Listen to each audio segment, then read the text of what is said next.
A day in our life as a young business owner living in Misamis Occidental. Bawal tayong mapagod, may pangarap tayo. Tara na't samahan niyo akong tuparin na naman ang isang pangarap.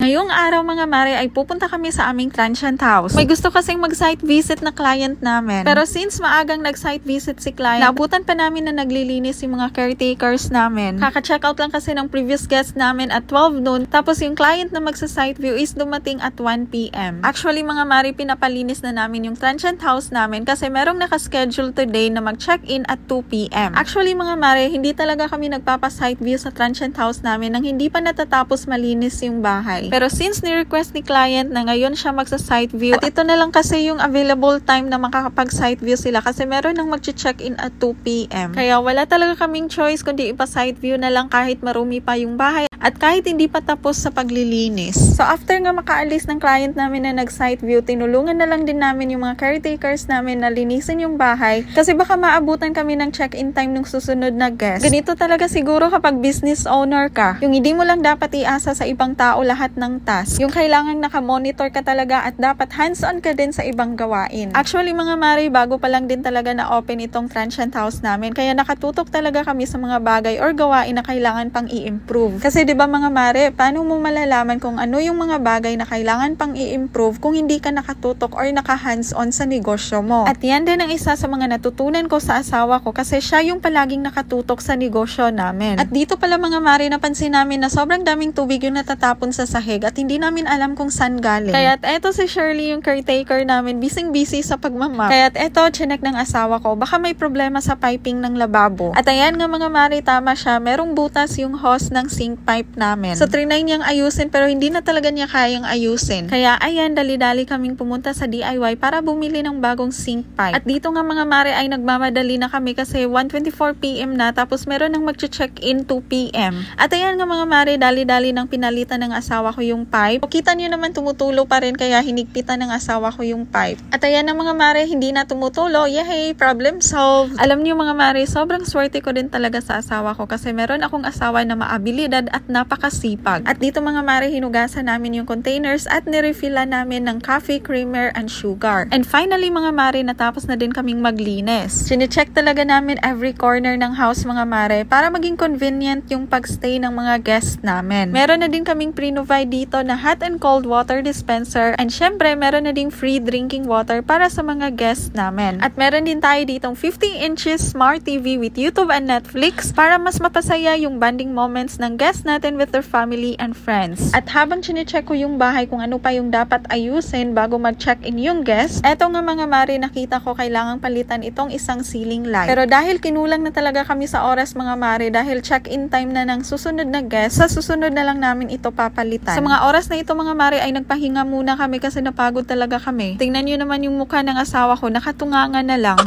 Ito yung sinasabi ko sa inyo mga mare na hindi rin talaga madali magnegosyo. Hawak mo talaga yung oras mo pero hindi talaga maiiwasan yung stress at maraming bagay na kailangan mong isipin para mapa-improve pa yung negosyo mo. Pero alam namin na makakaya namin lahat yon basta nagtutulungan kaming mag-asawa. Ang importante, andyan kayo sa isa't isa. After nun mga mare ay umuwi na kami sa bahay at ayan ako naguhugas na ng pinggan. At eto naman yung asawa ko naglalaban ng linens at bedsheets. Nakikita ko talaga dito mga mare na sobrang pagod na din yung asawa ko pero siya na lang yung gumagawa nito kasi ayaw niya ding mapagod ako. Kahit gusto ko siyang tulungan mga mare is hindi talaga siya pumapayag. Kasi alam na niya talaga yung kapabilidad ko na sobrang dali lamang mapagod. Ang swerte niya talaga mga mare kapag meron kayong ganitong asawa na kahit pagod na siya ay kaya pa rin niyang alagaan yung kanyang asawa. At habang ako ay patuloy sa paghuhugas ng pinggan, pumasok yung asawa ko at nakita niya ako. Abay, ito sa namin. Ako na. Ha? Ako na. Nago ka. O diba, kahit paghuhugas ng pinggan, gusto niyang saluin. Actually mga mare, buhay ray na talaga ako sa pamamahay namin. Mostly kasi sa mga gawaing bahay dito ay siya na yung gumagawa kapag kaya pa niya kasi ayaw niya talagang mapagod ako. Sa mga oras na to mga mare, nagkikrave talaga ako ng lasagna kaya umorder kami. Andito nga mga mare is hindi pa ako makakain ng maayos kasi masakit talaga yung ngipin ko. Masakit ang ngipin ko mga mare kasi bagong adjust lang yung brace ko kaya sobrang sakit ngumuya. Alam kong makaka-relate talaga dito yung mga may brace every adjust adjustment nila. Kaya dito uminom na lang ako ng gamot para maibsan naman yung sakit ng ngipin ko. And dito mga mare, naisipan ng asawa ko na ilagay na lang sa grinder yung lasagna para makain ko. Para hindi ko na kailangan nguyain yung lasagna mga mare at para malunok ko na agad. Paano ba naman kasi mga mare, sobrang naawa talaga yung asawa ko sa akin kasi nagki-crave ako ng lasagna that time pero hindi ako makakain. And ayan na mga mare, yung lasagna naging shake na. And ayan, ito naman ako tuwang-tuwa na kasi makakain ako ng lasagna. Kung tatanungin niyo ako mga mare kung ano nga bang lasa nito, lasang lasagna pa rin. Dito mga mare, umupo na ako sa sofa namin kasi manonood na ako ng Netflix. Habang yung asawa ko naman mga mare is nagluluto na ng panghapunan namin. At hindi ko alam mga mare na champurado pala yung hinanda niya na panghapunan namin para hindi ako mahirapan sa pagkain. Ang sabi niya kasi kung ano daw yung kakainin ko, yun lang daw din yung kakainin niya. One for all for one. Ang swerte ko talaga sa asawa ko mga mare. At dito nga mga mare, gusto niyang maglaro kami ng Scrabble. Eto na talaga yung naging banding time namin mga mare. Sobrang nag-enjoy talaga kami kapag naglalaro kami nitong larong ito. Paano ba naman kasi mga mare, gusto naming mahasa yung utak namin na kinalawang na. At dito nga ay una akong nakabuo ng word which is yung box. At dito nga ay napaisip siya ng matindi kasi na-challenge siya sa word ko. At dito nga habang naglalaro kami, ayan, napakain na siya agad. Nagutom siya kakaisip ng word. At ayan, nagutom na rin ako kaya kumain na rin ako ng champurado. Ito lang din talaga yung kinakain ko mga mare kapag bagong adjust yung brace ko. For the diet talaga ang person. At dito nga mga mare ay tuwang-tuwa talaga yung asawa ko kasi naka-point siya ng malaki.